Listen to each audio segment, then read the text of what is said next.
Master মশাইয়ের জন্মদিনে শ্রদ্ধা। কলমে জগৎপতি তা, কণ্ঠে শ্রাবণী চ্যাটার্জি। অগ্রজ ভানুর কথা মতো মিষ্টির হাড়ি হাতে তরুণ কুমার এক পায়ে দাঁড়িয়ে। গুরুমা হারিকেন হাতে আসতেই আলোয় ভরল ঘর অন্ধকার সরিয়ে।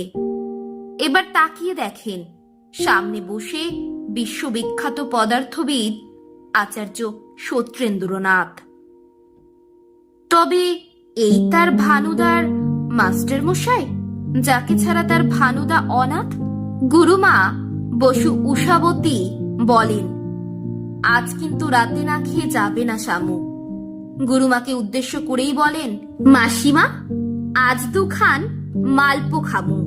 এই ছিল গুরুমার প্রতি অভিনেতা ভানুর শ্রদ্ধা ও অধিকার বোধ। সদাই বলতেন, আপনারা যা করেছেন তা হবে না কখনো পরিশোধ। আচার্য ধীর কণ্ঠে বলেন, গৃহিণীকে দেখেছ উষা? কেউ মনে রাখেনি।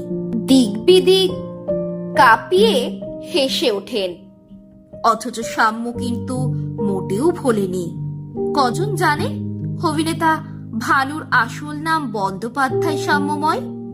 সত্যেন বসুর পদার্থবিজ্ঞানের প্রিয় ছাত্রদের অন্যতম কজনই বা হয়?